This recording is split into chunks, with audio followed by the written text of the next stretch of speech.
When police discover the most gruesome murder they had ever come across in the small town of Clyde, Ohio, one detective in particular was determined to track down the depraved killer. However, the ghastly scene would not be the only shocking revelation in a case plagued by police corruption, where it seemed that an unhinged obsession placed blame on a group of innocent suspects, all while overlooking the monster hiding in plain sight, eventually landing a detective behind bars. The following interviews and interrogations have never been seen or heard before. They've been analyzed by a qualified team, including a licensed attorney, a licensed clinical psychologist, a former licensed professional counselor, and a licensed professional counselor. Paramount Police, do you have an emergency? I'll be over there in about 10 minutes to give you information about the woman that was murdered over there in Clyde. Heather Bogle was a devoted young mother working a graveyard shift at the local Whirlpool factory to support her 5-year-old daughter. It was a means to an end, as she was also pursuing a career in nursing in order to better support herself and her little girl. On April 9, 2015, surveillance footage captured Heather leaving the Clyde facility at 6:17 a.m. No one could have ever imagined that this would be the last time Heather would be seen alive. The crime itself was unthinkable, but even more mind-blowing was the tangled web of deception that would be unraveled during the course of the investigation. It was the type of case where nothing was as it appeared to be. Heather had a history of depression. Just 2 years prior, she'd allegedly attempted to take her own life and was prescribed the drug lamotrigine. Knowing this, after she went missing, her mother feared that another attempt may have been made, and a frantic search quickly ensued. It would only be one day before Heather's loved one's worst fears were confirmed. On April 10th, police located Heather's vehicle outside the Somerton Apartments on Hickory Street in Clyde, Ohio, prompting officers to believe that she might have been inside of the complex. However, they quickly learned that this was sadly not the case. They never anticipated that while searching Heather's car, they would open the trunk to find the missing woman's lifeless body resting inside. Authorities were barely able to stomach the horrendous wounds that Heather had endured, including various bruises and marks among her legs, arms, and face, indicating that someone had mercilessly beaten her. Not only this, but shockingly, her hair had been cut off at the scalp, and her fingernails were shaven all the way down to the cuticles. She had marks around her wrists and ankles, signifying that she'd been bound and tied. Ultimately, her cause of death was determined to be 2 gunshots to her back, which punctured vital organs in her chest. Defensive wounds found on Heather's hands told investigators that, despite the horrific attack, she fought for every last second of her life. Along with this, it was determined that her Galaxy Samsung cell phone, purse, a set of keys, and Whirlpool work shirt were all missing. The police, too stunned to comprehend the horrific sight before them, were now on a manhunt for the mysterious killer. But, unbeknownst to them, their window of time was closing by the second. Still, they had a lead. Heather had been facing a rather tumultuous season in her life. She was in the middle of a devastating breakup with an ex-girlfriend, Carmela Badillo, and the relationship hadn't necessarily ended on good terms. Both of the women had met during their time at Whirlpool, and they officially began dating in 2014. Throughout the romance, the couple would often fight over various subjects, but at the forefront were Heather's supposed allegations of infidelity against Carmela. It wasn't long before their issues would create a permanent rift between the two, and the year-long relationship would come to an end just 3 days before Heather's disappearance. In texts recovered through Heather's phone company on April 8th, the fury between the two was clear. In one message, Carmela stated, "Last night wasn't something small, Heather. I have to make appointments with a cardiologist and was doing various tests all night. I thank God for my mom being there. She's the only one who will ever have my back and care about me. I would have never not been by your side. I don't ever in this lifetime want to speak to you again. Goodbye." Apparently, Carmela had faced an unexpected illness the previous night and requested that Heather come to her aid, even though they'd been broken up. But seeing as she had a shift to attend, Heather was unable to make it. In response, Heather wrote, "I had your back. I couldn't lose my job. I'm already so far behind in bills, it's ridiculous. And I have nobody to help me out or even be here for me. And you kept pushing away. I wanted to be there for you. I honestly did and still do. But I understand I cannot know what is going on if you do not talk to me. But please do continue to take everything out on me." Following the breakup, Heather also texted her friend Jerry Avalos on April 8th, saying, "I deactivated Facebook and all other social media. Literally never talked to my friends, couldn't even have a friend. She wouldn't allow it." It's a clear red flag when a partner tries to control who the other person can talk to or be friends with. It's important to remember that Heather was upset about the breakup when she sent this message, and it's possible that Carmela has a very different viewpoint on their relationship. When officers recovered Heather's body, they also discovered a shocking handwritten letter in the vehicle.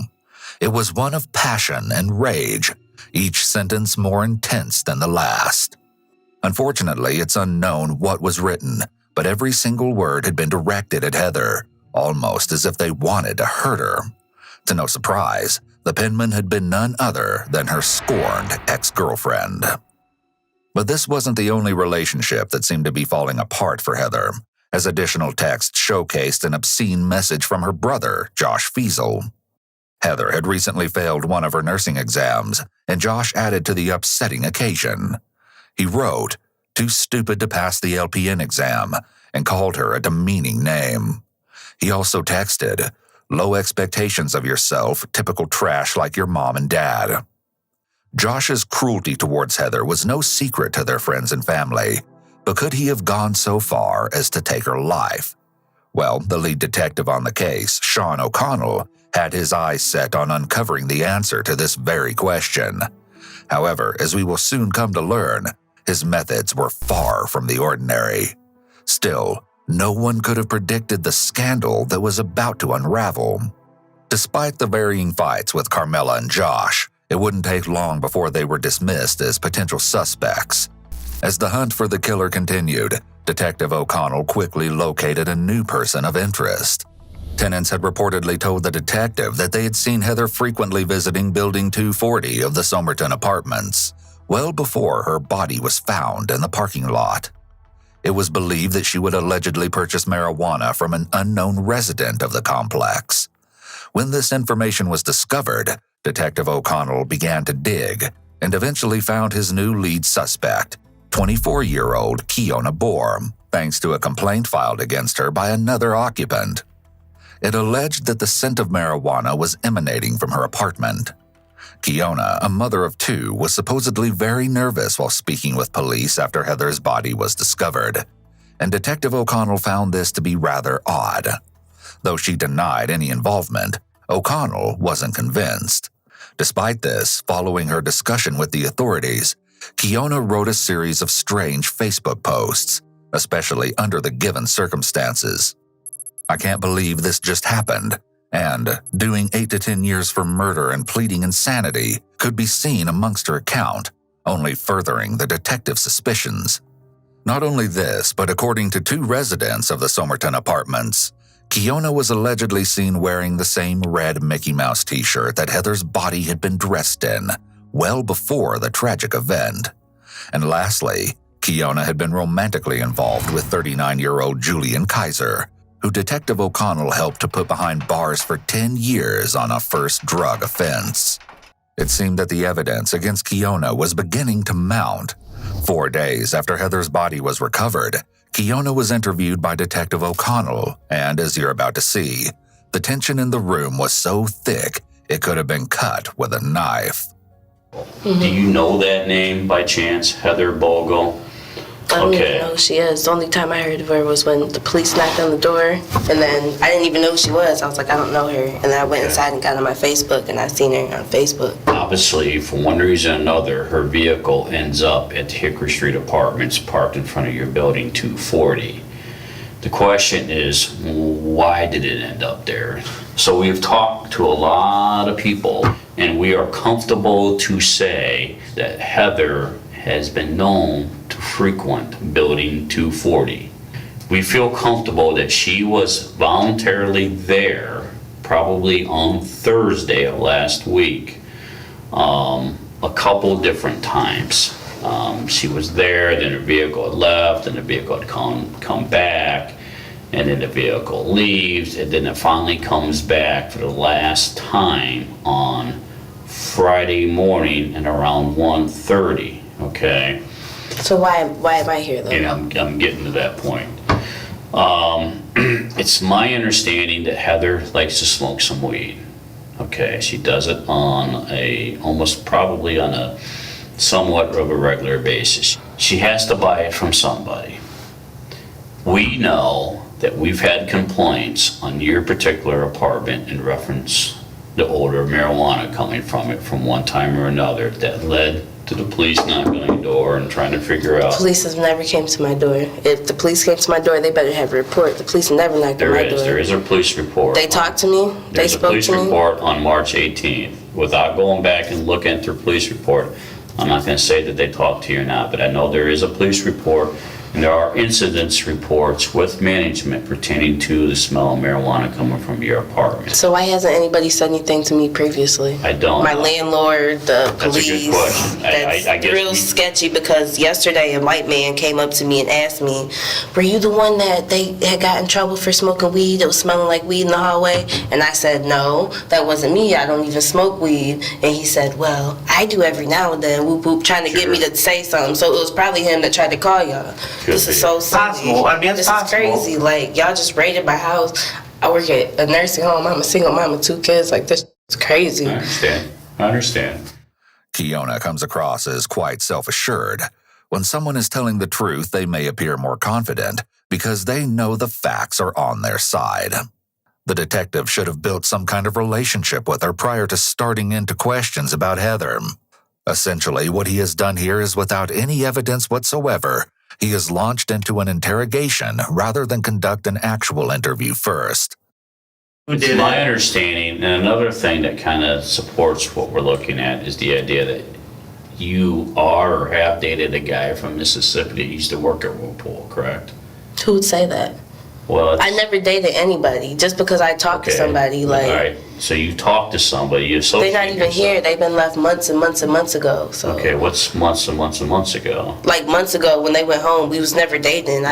Who's the 2 guys that keep coming and going out of your apartment? It doesn't matter. It doesn't matter. How does it my personal Because business, I don't know this Your personal girl. business is not becoming our business. Okay, so who I sleep with is y'all business. No. Like, I mean, that's what I do. That's all I'm doing, so that doesn't have anything to do with this. That's Okay. what I'm saying. These are the questions that we're going to ask, and these are the questions we're asking. Okay, well, I mean, if I need a lawyer, I can get a lawyer, but I don't. can. I mean, I'm just saying. You're not charged with anything. We're You're not under investigating a arrest. homicide. If we can tie your apartment into a homicide You investigation. can't tie my apartment. You can. Maybe not. I don't. I know you can't. I don't even know this girl, so I know But for that's- 100% you can't. Apparently, 2 different men had visited Kiona at her apartment on various occasions in the recent past.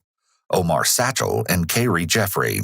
It wasn't long before Detective O'Connell considered them additional suspects in Heather's gruesome murder, and soon we will see exactly why that was. But this is the thing. That's why we're asking. That's why we're asking the questions. And if Right, you tell but us you that- guys just raided my apartment. You know, yesterday when I went to my house and got that paper, my neighbors ran for me. Like, I'm out here killing people. Like, y'all just ruined my life over this because I smoked some weed. Like, this crazy.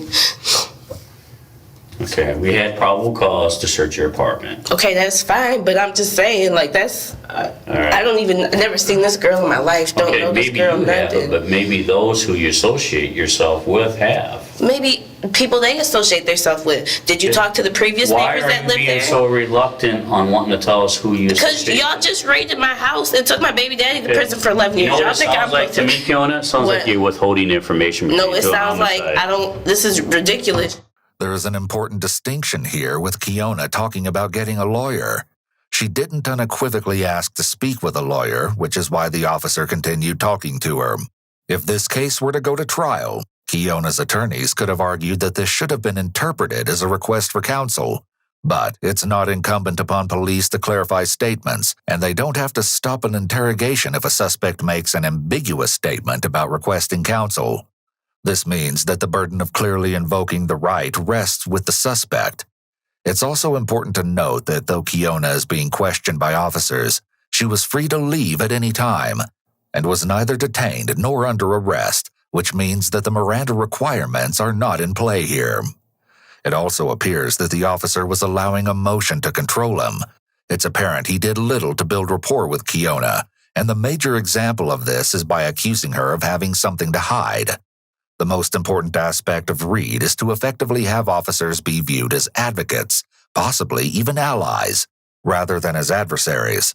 Instead, the officer should have engaged in asking more open-ended questions, rather than throwing multiple accusations at Kiona.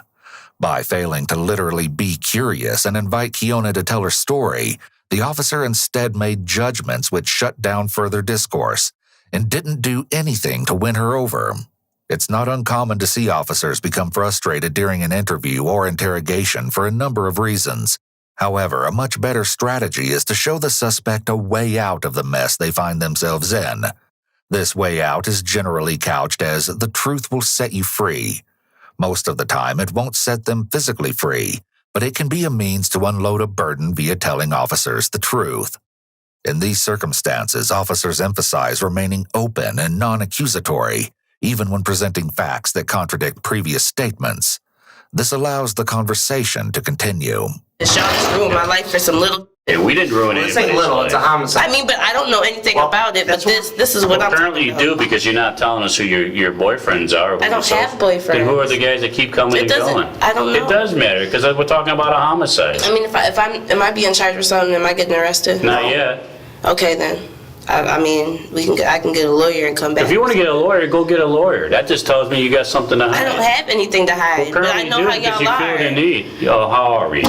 I don't. Because we got your boyfriend and father your baby with a bunch of dope, and he's Right. been a doper for his whole entire life. Okay. We're in the wrong. So for that's that? why you raided my house. No, that's not probably, why. That's probably because you why. had marijuana in your house. But you didn't know that? Yeah, we did. We How'd had you know reason to that? believe it. You had reason to believe that because somebody Yeah, said that. we had probable cause. Because someone said they smelled odor, never been in my house, never talked to me. The police didn't come to my door and see if there was marijuana. Your odor coming out association my with house. Julian Kaiser when He's you were been in living prison there? for how long? I don't care. You're still It doesn't- associated so with Julian I'm associated with Kaiser. somebody All right, that's you in know what? prison. Do you want to talk or not? I don't want to talk. Okay. Have a good day. Thank you. So You're now y'all have a involved in a great night. homicide You have a investigation. great day.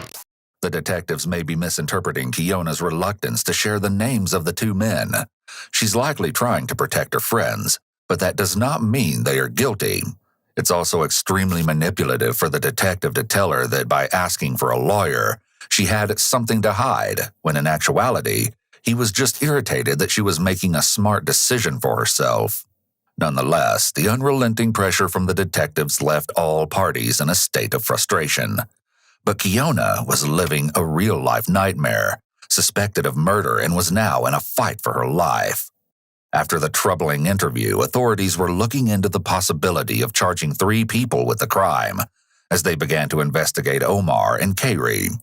Omar, who had previously served prison time for home invasion and firearm charges, had allegedly sold marijuana to Heather, as reported by O'Connell, although this has never been confirmed. When police finally spoke with Omar, he supposedly admitted to having stolen a .380 caliber firearm from his fiancée, but claimed to have sold the gun to a resident living in Michigan not long after. Along with this, authorities allegedly found him to be in possession of unidentified pills and a pocket knife with a blonde strand of hair attached. In an interview with the Fremont News Messenger, Omar adamantly denied that he had ever met or known Heather, gravely pleading for his innocence.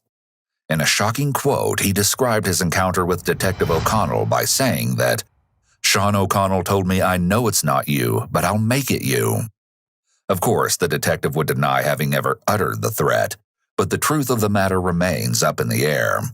Be that as it may, later actions by O'Connell that you'll soon learn of might have you drawing your own conclusions. Omar also stated that during the days of April 8th through the 10th, when Heather was missing, he was residing at the Days Inn Hotel. At the time of Heather's murder, he claimed to have been visiting 3 separate bars in the Fremont area. However, it has also been reported that he was actually hiding at Kiona's apartment in an attempt to evade an arrest warrant. Despite this, O'Connell was still extremely skeptical and supposedly insinuated that Omar could have still traveled from the various locations to commit the crime. Still, his focus shifted to his final suspect, 26-year-old Kayri. As a supposed friend of Omar's, Kayri was just as much on Detective O'Connell's radar, and he would do anything to prove their guilt. According to a source, Kayri was apparently seen throwing a suspicious black bag into a river on April 10, 2015, presumably containing a firearm. O'Connell asserted that the supposed gun was used in a homicide, potentially Heather's, and quickly released a full dive team to recover the weapon. But to O'Connell's dismay, the search would prove to be unsuccessful. Claiming that Kiona, Omar, and Kayri were likely the murderers, the detective was still missing one important piece of information: the motive. Why would any of them want to hurt Heather, let alone kill her? Not even O'Connell could say, but suddenly, in the blink of an eye, another disappointment abruptly struck the desperate detective, and it would send the case in an entirely different direction. Underneath Heather's fingernails was a small amount of DNA. The results were shocking, concluding that neither Kiona, Omar, or Kayri had come back as a positive match. In an instant, their names were cleared. At least, that's what should have happened. Instead, O'Connell stuck to his original claims, not stopping to even ponder the possibility that he might have been wrong. But his delusions would only lead him further away from the actual killer. This just goes to show how detectives can sometimes develop tunnel vision and narrow in on a suspect, while ignoring other possibilities, despite sufficient evidence. O'Connell had already spent a lot of time on the premise that Kiona, Omar, and Kayri were involved in Heather's death. He may have been afraid that if he admitted his mistake, he would look incompetent to both the public and to other members of law enforcement. In addition, he was likely experiencing a psychological principle known as confirmation bias. This means that people are more likely to accept information that supports what they already believe, and, on the other hand, may discount information that doesn't align with those beliefs. With this in mind, just over a year later, Kiona is demanding answers. I just want to know when y'all are going to tell them that I'm not involved in this and I can clear my She's saying she knows that her DNA won't come back. It's at what point do we say? What point are you going to tell that I'm not crazy? For a year, the detective would supposedly harass Kiona, frequenting her place of work with additional officers. At one point, he apparently gathered Kiona's co-workers for a meeting, although the subject of the matter has never been reported. It wouldn't be too long before the single mother found herself out of work while struggling to make ends meet. Every job interview for a new position was to no avail, and it seemed that O'Connell was never going to let her out of his grasp. These were likely acts of intimidation on O'Connell's part, which is a form of manipulation. He may have believed that he could scare Kiona into confessing, which would have been coercion.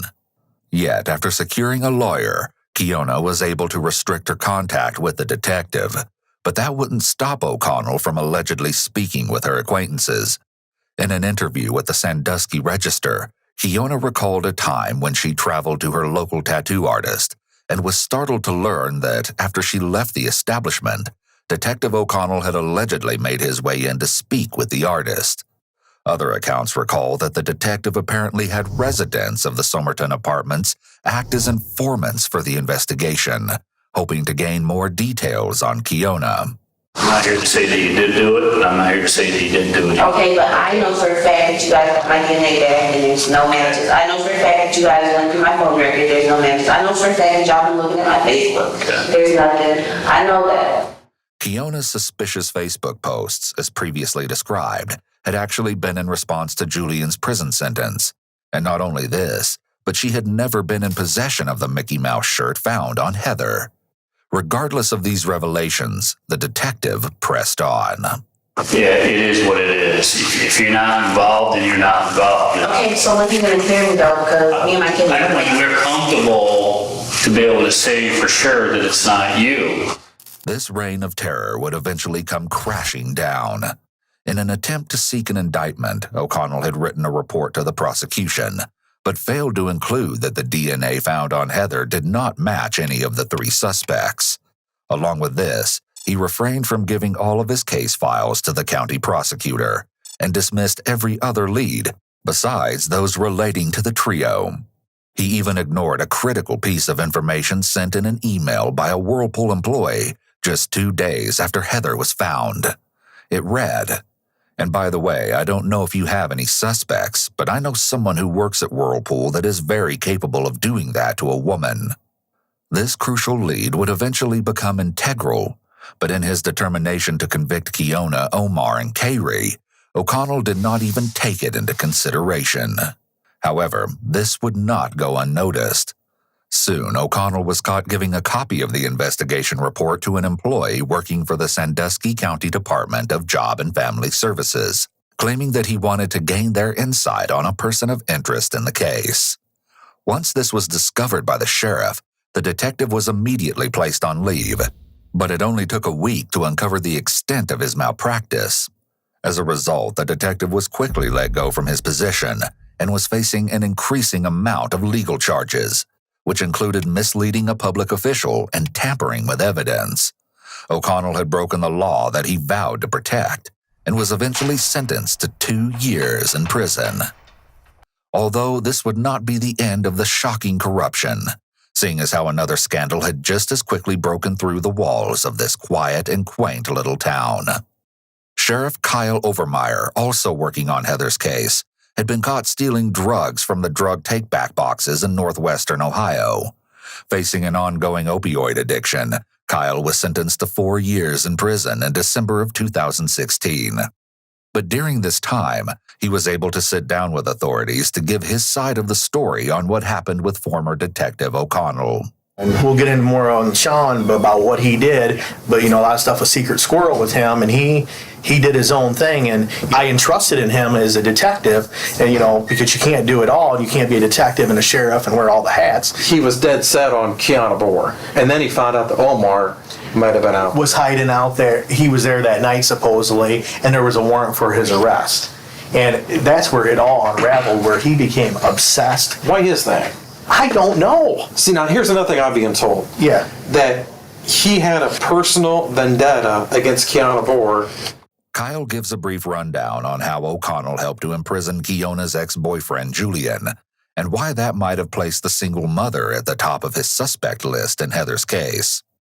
Now, in speaking to Heather's family members and Carmela Badillo, they all indicated that the 3 people that provided Heather her drugs were, and then was the other. Oh, there's only 3. Nobody ever mentioned Kiana Boer. Right. So I don't know how he's getting in and going Kiana Boer, and he's making that up. Right. And correct? Yes. All the while, residents across the community were stumped when it came to who might have carried out such a gruesome crime. And some were inclined to leave their thoughts on the most popular social media platform, Facebook. One user wrote a post insinuating that Carmela, Heather's ex-girlfriend, may actually be the one that authorities were looking for. The sad thing about this is just a few days after it happened, my brother worked with a guy who no longer works there with him, but he stopped over and told me his sister and Heather had a thing, and that she might have had something to do with it. I called O'Connell to report what I was told at the time, but nothing was done. Was Heather's ex-girlfriend the perpetrator who'd been hiding in plain sight, or was there someone else sneakily going unnoticed? Still, others had their own opinions. One person even stated that he knew more about the situation than most. A lot of time and dedication was lost, and I have proof. I want it done right. I had to bring up a perfected parliament to do what I did and walk it through like a gentleman. Most eerie of all, this person was well aware that corruption was lurking. I trust very few when the problem goes all the way to the top. In addition to the online chatter, others took their concerns directly to authorities. One account in particular stood out. Michael Abdu, a resident of Fremont, Ohio, was in a frantic rush to give a statement on an alleged conversation that had taken place at a nearby bar. Fremont Police, do you have an emergency? Hi, I'll be over there in about 10 minutes to give you information about the woman that was murdered over there in Quiet. Michael claims that he met 3 men at the local bar, where one had allegedly explained to him that he ordered the hit on Heather. Michael refers to this man as Mississippi. 2 other gentlemen had also been present, but he didn't know their names. They informed me how they killed her in the residence and took her body and put it in the trunk of the car. He said, if you got any family, I suggest you do the right thing. I said, I don't understand what you're talking about. And then he said, I was the person that took care of the white girl over in Clyde. The black man said this. And I said to him, what are you talking about? What do you mean you took care of the white girl over in Clyde? He said, I asked the two dudes inside, we took care of business. So I went and asked the two guys inside, hey, the dude said you guys took, I said Mississippi said you guys took care of those two, or took care of the girl over there in Clyde. And he said, yeah, we gave that what she deserved. The one dude turned to the other guy and said, shut the fuck up. The other one then said, dude's cool. Whatever you gotta say, I'm cool with, I'm not, gonna go nowhere. Michael, clearly stunned by the recent encounter, provided a new lead for the authorities. However, just as quickly, police were able to conclude that they'd reached a dead end yet again, due to the fact that his story couldn't be corroborated by other patrons of the bar. It was clear that from the onset of Heather's case, each and every day had been afflicted by injustice. Fortunately, that wouldn't last for long. The day had finally come where a new sheriff was in town, determined to track down the real killer with no time to waste. Sheriff Chris Hilton quickly dismissed the previous suspects, along with Carmela, and soon enough, he'd also pinpointed exactly where Heather had been following her last shift at Whirlpool. Through her Gmail account, authorities were able to see her movements throughout the entire day of April 9th, thanks to the several electronic coordinates kept in Google's GPS function. This indicated that around 6:30 in the morning, Heather had been at a trailer park home in the Emerald Estates lot, a little over a mile away from Whirlpool. She remained there for at least an hour before her phone had apparently been shut off. The residence was that of 44-year-old Daniel Myers, one of Heather's co-workers at Whirlpool. The authorities were able to speak with Daniel on May 24, 2017, over 2 years after Heather's disappearance. How you doing, Dan? Hey, Nick Katsopoulos with the Sheriff's Office. Would you be able to take a few minutes and talk to us? For what reason? Well, we're working a cold case homicide. Do you still work for Whirlpool right now then? Yeah. Okay. Back then, what shift were you working? Midnights. Back then, did you tell them what this is in reference to? I told them we're working an old homicide. Come on in. Are you sure? Thanks, Dan. Thank you. Sorry to wake you up. I feel bad. We're just trying to, like I said, follow up on some leads and some other stuff that popped up. Did you know her at all? Very, very little. Very little. Just The officers have not mentioned Heather's name, yet Daniel is already aware of who they are speaking of. very limited conversation. I guess if you want to know how long I knew her, maybe 3 months, but how long I talked to her, maybe a couple weeks. And you don't get long breaks at Whirlpool. So, Right. it's like pee, eat within 10 minutes for first break. And it was very limited chit chat. Sure. And just so we're on the same page of who we're talking about, Right. Heather Bogle, right? Right. Okay. She's the only one Did you work in the same area as her? Yes. Okay. Daniel claims that he and Heather had never talked outside of work and primarily discussed their children while they were on their breaks at Whirlpool. She was just a sweetheart. She was very concerned about her kid, worked hard. She was always sweeping whenever she wasn't doing it. She was, it was sad. I guess it's a little odd that, you guys are...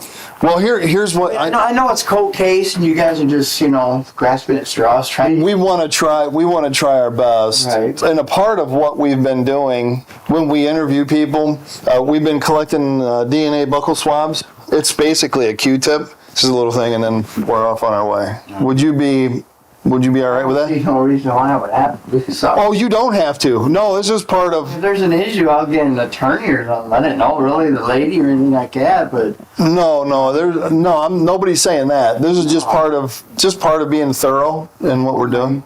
I'll pass until there's some issues to where, I'll get my attorney and see what he has to say, but I'm gonna pass on that. The detective is trying to make Daniel more comfortable by mentioning how they ask everyone to provide a DNA test so that he will be more inclined to agree. And while every single person had supposedly agreed to the buccal swab, Daniel is the first to say no. But there was a good reason behind his unwillingness to provide a sample. 2 days later, authorities went knocking on his door once again. We need to follow up a little bit more in regard to that. All right. Because you came off work that morning, right? Right. Okay. And there was nobody else in your trailer at that time. Right. Right. Yeah. There was nobody else living but you at that time. No. And then Heather was down in the area. Well, I don't know. How would I know that she's down? Well, you're at the trailer and she's at the trailer. So that's what we need to get cleared up. And we know this. She wasn't in my trailer. There is no way she was in my She trailer. was in your trailer. Okay, well then you're going to have to show whatever that she was there. The first time he says she wasn't in my trailer, Daniel ends with upward inflection, as though asking a question, not making a statement. The second time he says it more forcefully. It's almost like he had to ask it as a question first, so he could repeat it to deny it. We know people struggle with outright lies, so this was likely a way to handle his nerves when deceiving the detective. Someone who is wrongfully accused of something is more likely to deny it using a firm tone of voice. An innocent person may even become a bit hostile. However, Daniel gives a quick and weak denial, and not only is his evasive response more than a little worrisome, but Daniel was also hiding a mountain of disturbing secrets, and his true atrocities were about to be revealed. Because you knew. I just don't know what But you know Heather better than what you're telling us. No, I did not know Heather that well. I didn't.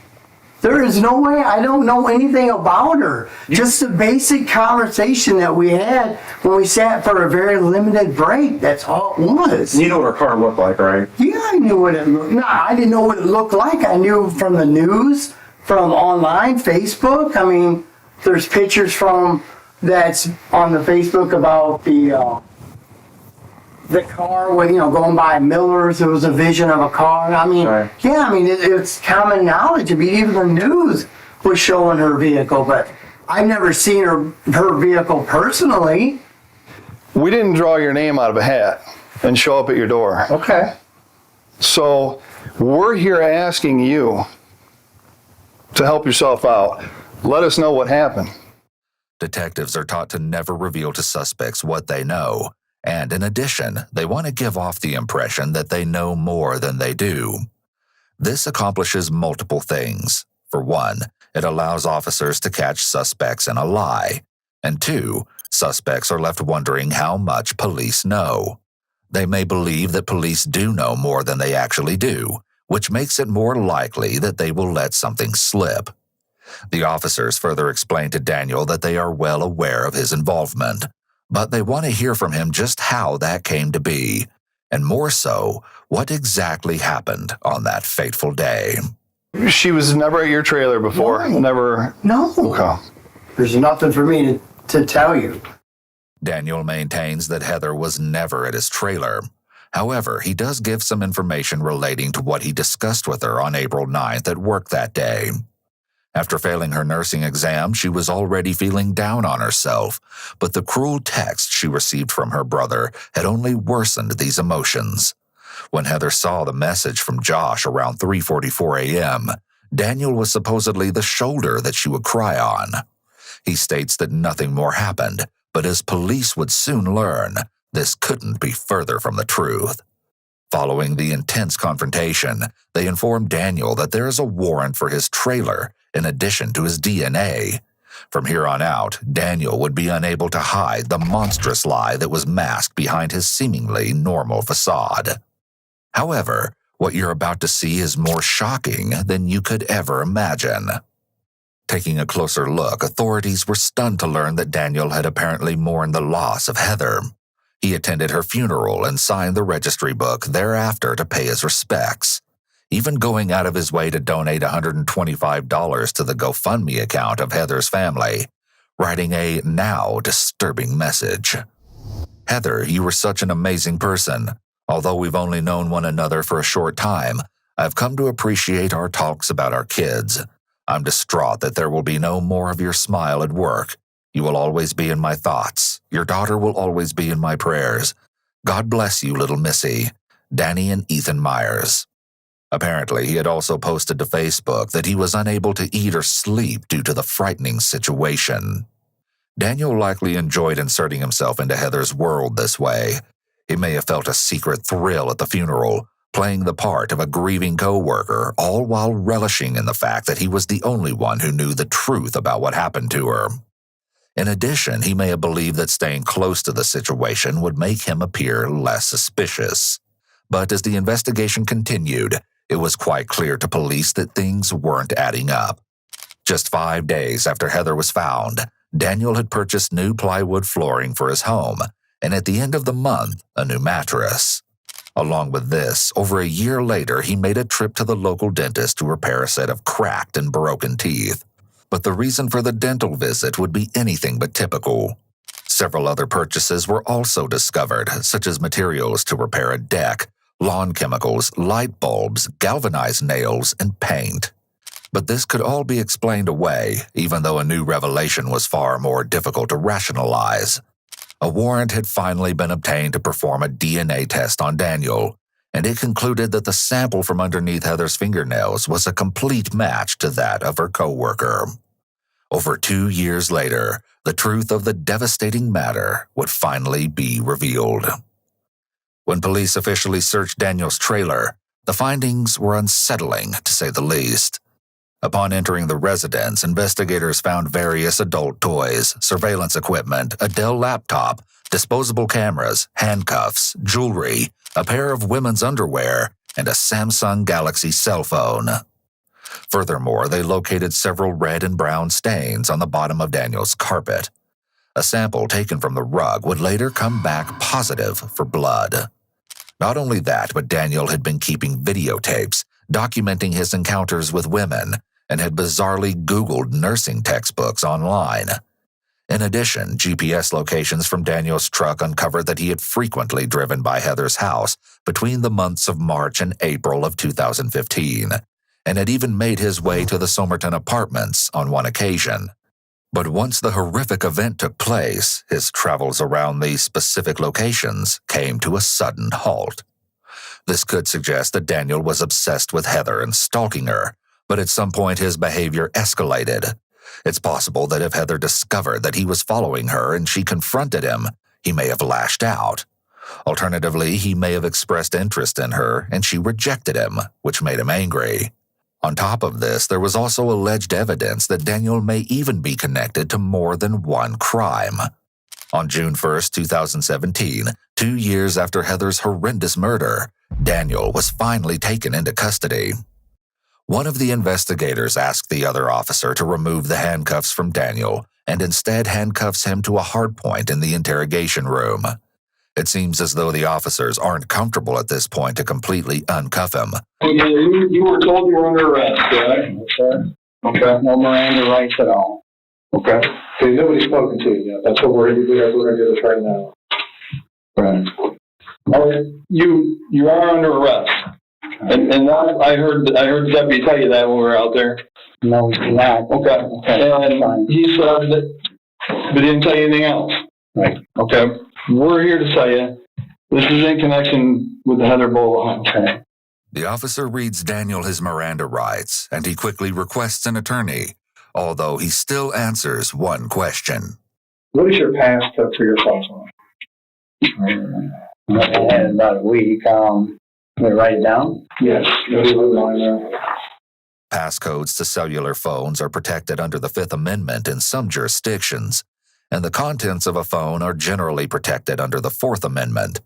In all likelihood, Daniel just waived some very important Fourth and Fifth Amendment protections by voluntarily giving up his passcode and consenting to a search of his device. You should never give up a phone, its passcode, or its contents without a warrant. Even then, good counsel will attempt to have this warrant overturned, or the admission of evidence obtained via the warrant excluded from evidence. By surrendering these rights, officers no longer need to develop probable cause to obtain a warrant in the first place. This essentially allows them to go on what attorneys call a fishing expedition, where they might find evidence of a crime, but may also find additional evidence linking a suspect to other previously unknown or undiscovered crimes. Waiving these rights places the suspect in greater jeopardy from this perspective. Assuming the case goes to trial, the suspect has harmed their case by freely offering additional and possibly incriminating evidence to the prosecution. You get your attorney, you get situated in, you let me know. We'll sit down with you and your attorney. I think you got a story to tell. And it was quite the story. Following his arrest, 10 other women had come forward, claiming that they had been assault victims of none other than Daniel himself. And while incarcerated, the suspect had attempted to regain contact with many of his alleged victims by writing handwritten letters.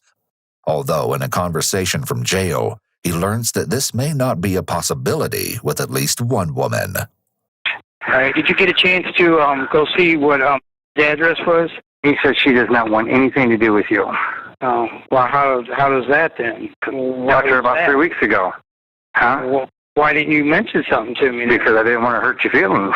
Well, it don't hurt my feelings. I just wanted to send her a card, but... She said don't, because if you do, she'll get you for harassment.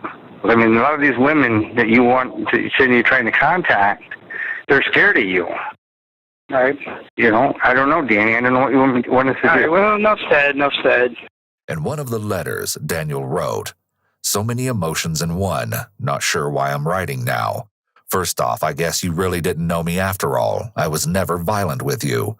You enjoyed my forcefulness, you told me many times, almost instructed me on what to do. You always told me you liked to be held down. Maybe your memory wasn't as good as mine." As the note continued, Daniel insisted that the unknown person was in favor of his disturbing actions. Although it hasn't been documented if Daniel was ever diagnosed, people with antisocial personality disorder often engage in this sort of emotional manipulation of their victims. They will attempt to persuade the victim into believing that they were at fault for the abusive actions. They're highly skilled at making victims doubt their own sanity along with their own memory of events, as Daniel is doing here with this letter. This is called gaslighting. In this case, he doesn't want anyone testifying against him, and he can't try to scare them into submission from his cell, so he needs to use his words to manipulate them into thinking they are wrong about what happened. And as we hear from one of Daniel's supposed acquaintances, Danny Fry, the horrifying nature of the suspected killer was confirmed even further. Well, the whole time I've known him, he's been a womanizer, you know. It's his way or, you know, no way. And I know at one time, and this was, sure, God, it had been at least 20 years ago, that I believe a girl had to put a restraining order on him because he was stalking her. Danny's descriptions of the accused murderer is an excellent depiction of a person with antisocial personality disorder. These individuals will often put their needs first and have little to no concern for the needs and feelings of others. This is how people like Daniel are able to commit such horrific crimes. In fact, people with severe antisocial personality sometimes derive pleasure from seeing the pain of their victim, physical or emotional. Many of these individuals are considered sadistic for this reason. He was dating her, and she broke up with him, and he couldn't let it go. This is because individuals with antisocial personality disorder don't consider the feelings or desires of the other person. They function in pursuit of what they want, and only what they want. Additionally, these individuals often have an inflated sense of self. Many of them think so highly of themselves that it is to the point of delusion. This can often cause them to become very vindictive and even aggressive if a love interest or romantic partner rejects them. He was married to a girl named Kimberly at one time, and I guess she didn't tell me until here a while back that he used to be abusive to her, too. And then he was also married to a Bobby girl at one time, and she said that he was abusive. Daniel and Bobby had a daughter together named Tabitha. On March 28, 2018, she sat down with detectives to give chilling details on the horrors that she encountered as a child, all thanks to her father. Supposedly, when she would visit Daniel every other week, seeing as he and Bobby were no longer together, Daniel would always have a new woman at the house while acting out his violent fantasies. To no surprise, the women were allegedly under Daniel's rule, whereas he would punish them if he didn't approve of their behavior. He would reportedly grab the woman by her clothes or hair and take them to his bedroom. Once the door closed, Tabitha could supposedly hear the blood-curdling screams coming from inside of the torture chamber. It was something that she would never forget. When he dated, he was dominant. They done what he told them to. No first-hand knowledge or witnessing anything like that. No, I've never seen him physically hit a woman or nothing, just what they've told me and, things like that. Okay. And then I don't know if my sister told you, but she had told me, I think it was beginning of the summer or whatever, that he tried to handcuff her to a chair. He paid her to come clean his trailer, and he tried to handcuff her to a chair. Wow. She did have bruises on her, her wrist and stuff. He also claims that Daniel would use derogatory terms when referring to his girlfriends, basically to the point of dehumanization. This suggests that Daniel may have had a paraphilia-related mental disorder known as sadism, where an individual gains satisfaction when causing pain or fear in their partner. On top of this, psychopathy and sadism are linked, although the cause of this is unknown. But as we creep a little further down this twisted path, we learn that Daniel's crimes were darker, and there's a chance that Heather wasn't his only victim. Did you know Leanne Sluter? No, I did not. Okay. Yeah, there was about 5 or 6 years there that me and him didn't talk because my house got broken into, and some people told me that it was him because they seen him walking from behind my house that night. Leanne Sluter, a girlfriend of Daniel's from years earlier and the mother of his child, Ethan Meyer, had tragically taken her own life back in 2009. Or at least that's what authorities concluded based on her sudden death. But others believe that to be an utter and complete lie, especially Leanne's sister, Lori Ann Haley. In 2009, Daniel had apparently walked into Leanne's home, finding her lifeless body resting on the bed, with a single .22 caliber rifle gunshot wound to her chest. I brought my son home to his mom because we had the weekend deal, and I was here like an hour ago, and she answered the door. I'm like, well, maybe she's in the shower. So I went back home. Well, I had a key to get her home, and I came in, and she said, I need someone to come out here ASAP. When someone starts telling an elaborate story during a 911 call, this is a major red flag for deception.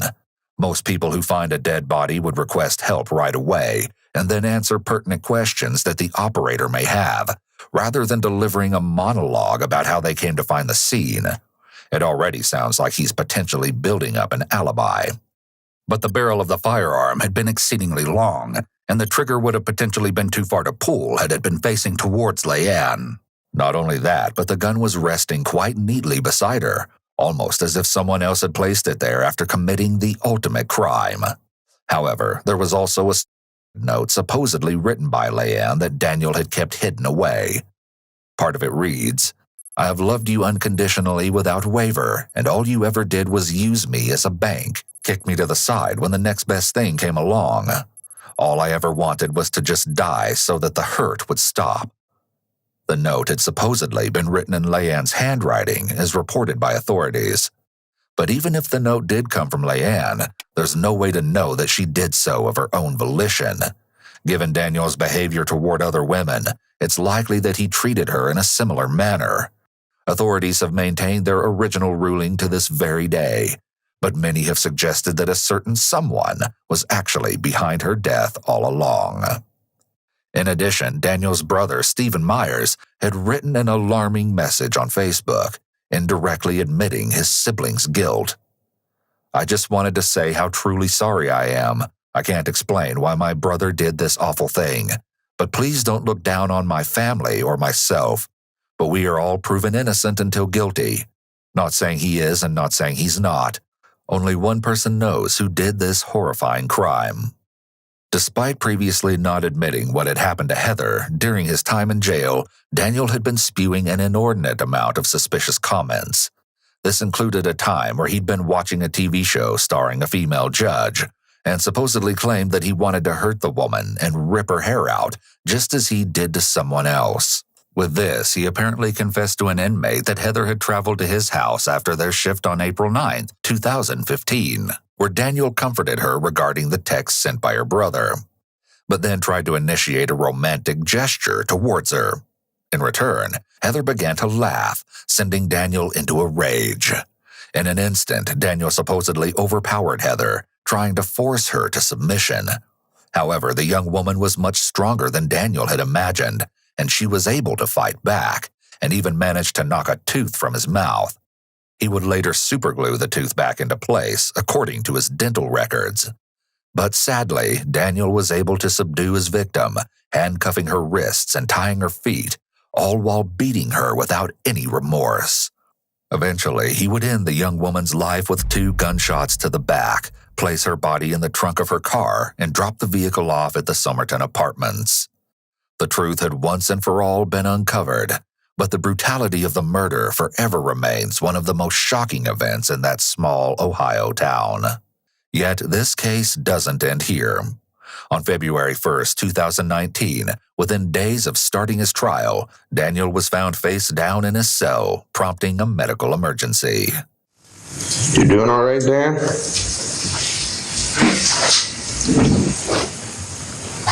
I'm just laying down on the floor, face down. Yeah. Hey, Dan, can you hear me? You all right? What's going on? You got any pain anywhere? Just stay right there. Squad's gonna come look at you. As the result of an unsuccessful attempt to take his own life, Daniel was transported to the nearest emergency room. Yet he was unable to escape the inevitable consequences of his evil crimes. Former Detective O'Connell, who almost put 3 innocent people away for life, was sentenced to 2 years in prison in September of 2018, but was eventually released in July of 2020, 2 months early. Along with this, the former sheriff who also investigated Heather's case is currently out of prison and works as a drug rehab counselor, helping others to not make the same mistakes he made. In 2019, Heather's friends and family would finally receive the long-awaited justice. During his trial, Daniel apparently ignored everything, doodling or writing the entire time, except the recap of the crime, which he listened to intently. Still, Daniel pled guilty to aggravated murder along with several other charges, ultimately avoiding the death penalty. He will spend the rest of his life in prison and will never have the chance to receive parole.